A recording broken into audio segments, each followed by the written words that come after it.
गुरुर्ब्रह्मा गुरुर्विष्णु गुरुर्देवो महेश्वरः गुरुर्साक्षात् परब्रह्म तस्मै श्री गुरवे नमः।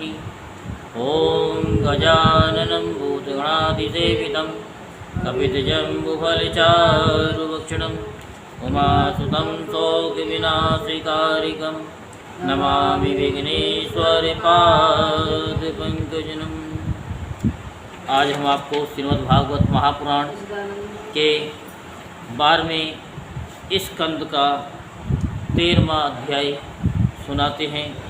तो आप सभी मन को एकाग्र करते हुए शांतिपूर्वक कथा को श्रवण करेंगे और धर्म लाभ प्राप्त करेंगे। उससे पहले अपने अंतःकरण को, अपनी वाणी को पवित्र कीजिए।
बोल वृंदावन बिहारी लाल की जय, बोल भाटी बिहारी लाल की जय।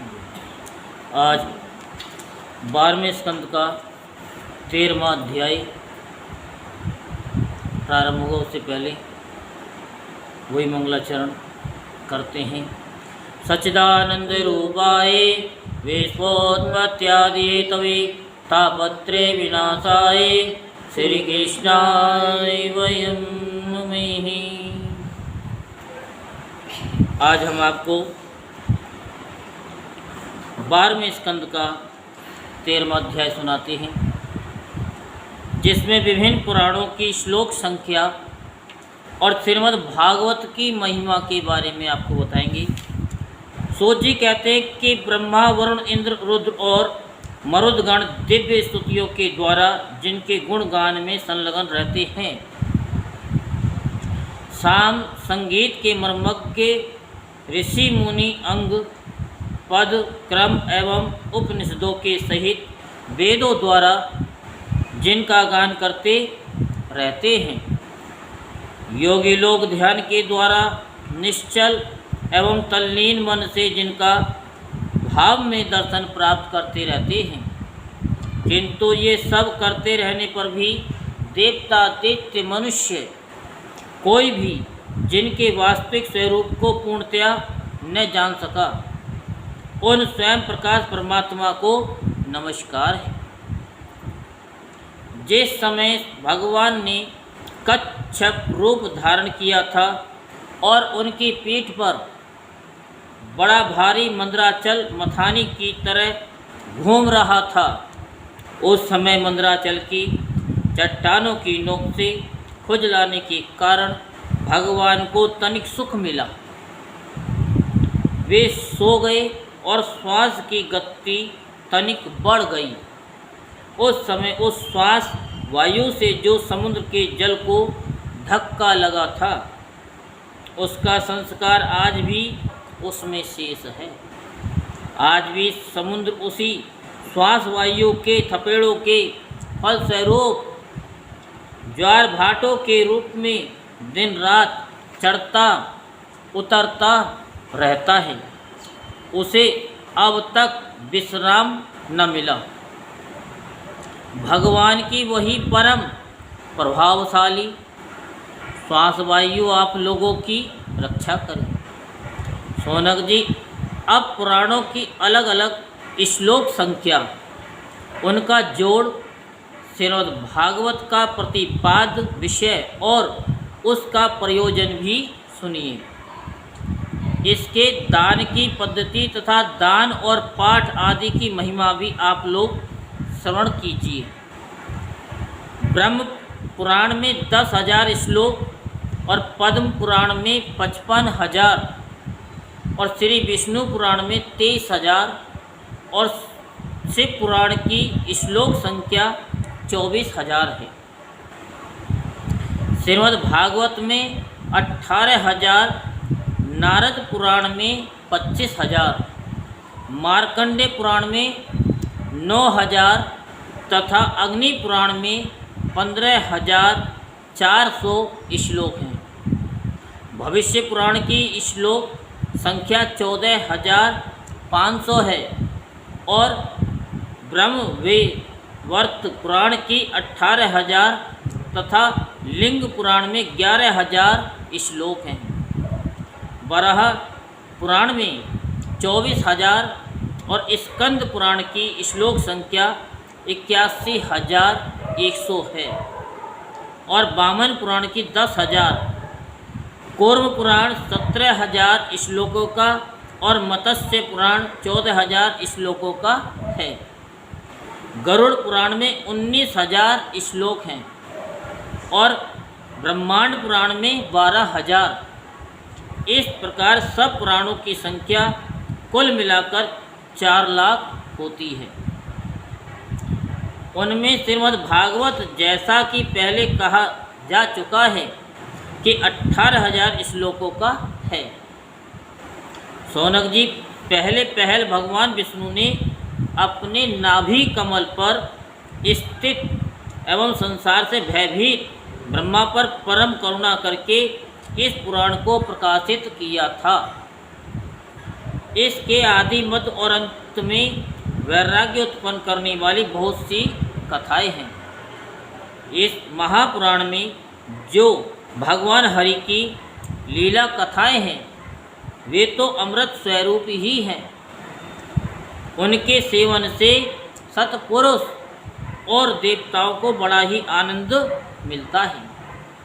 आप लोग जानते हैं कि समस्त उपनिषदों का सार है ब्रह्म और आत्मा का एकत्व रूप और अद्वितीय सद्वस्तु, वही श्रीमद् भागवत का प्रतिपाद्य विषय है।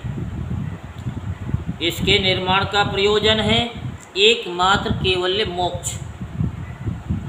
जो पुरुष भाद्रपद मास की पूर्णिमा के दिन श्रीमद् भागवत को सोने के सिंहासन पर रखकर उसका दान करता है, उसे परम गति प्राप्त होती है।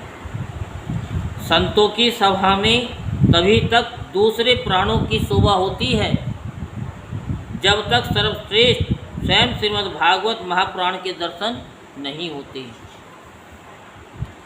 ये श्रीमद् भागवत समस्त उपनिषदों का सार है, जो इस रस सुधा का पान करके छक चुका है वह किसी और पुराण शास्त्र में रम नहीं सकता। जैसे नदियों में गंगा और देवताओं में विष्णु और वैष्णवों में श्री शंकर जी सर्वश्रेष्ठ हैं, वैसे ही पुराणों में श्रीमद् भागवत है। शौनकादि ऋषियों जैसे संपूर्ण क्षेत्रों में काशी सर्वश्रेष्ठ है, वैसे ही पुराणों में श्रीमद् भागवत का स्थान सबसे ऊंचा है। ये श्रीमद् भागवत पुराण सर्वदा निर्दोष है। भगवान के प्यारे भक्त विष्णु इससे बड़ा प्रेम करते हैं। इस पुराण में जीवन मुक्त परम हंसों के सर्वश्रेष्ठ अद्वितीय एवं माया के लेस से रहित ज्ञान का गान किया कर गया है। इस ग्रंथ की सबसे बड़ी विलक्षणता यह है कि इसका निष्कर्म्य अर्थात कर्मों की आत्यंतिक निवृत्ति भी ज्ञान वैराग्य एवं भक्ति से युक्त है। जो इसका श्रवण पठन और मनन करने लगता है उसे भगवान की भक्ति प्राप्त हो जाती है और वह मुक्त हो जाता है। ये श्रीमद् भागवत तत्व ज्ञान का एक श्रेष्ठ प्रकाशक है। इसकी तुलना में और कोई भी पुराण नहीं है। इसे पहल स्वयं भगवान नारायण ने ब्रह्मा जी के लिए प्रकट किया था।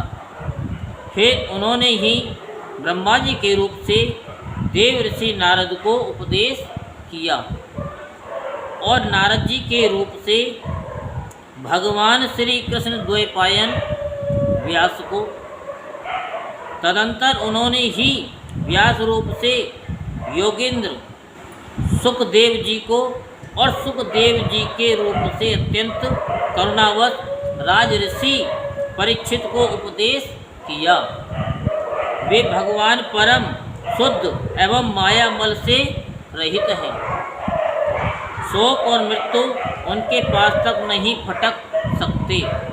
हम सब उन्हीं परम सत्य स्वरूप परमेश्वर का ध्यान करते हैं। हम उन सर्वसाक्षी भगवान वासुदेव को नमस्कार करते हैं जिन्होंने कृपा करके मोक्षाभिलाषी ब्रह्मा जी को इस श्रीमद् भागवत महापुराण का उपदेश किया। साथ ही हम उन योगीराज ब्रह्म स्वरूप श्री सुखदेव जी को भी नमस्कार करते हैं जिन्होंने श्रीमद् भागवत महापुराण सुनाकर संसार सर्प से डसे हुए राजऋषि परीक्षित को मुक्त किया।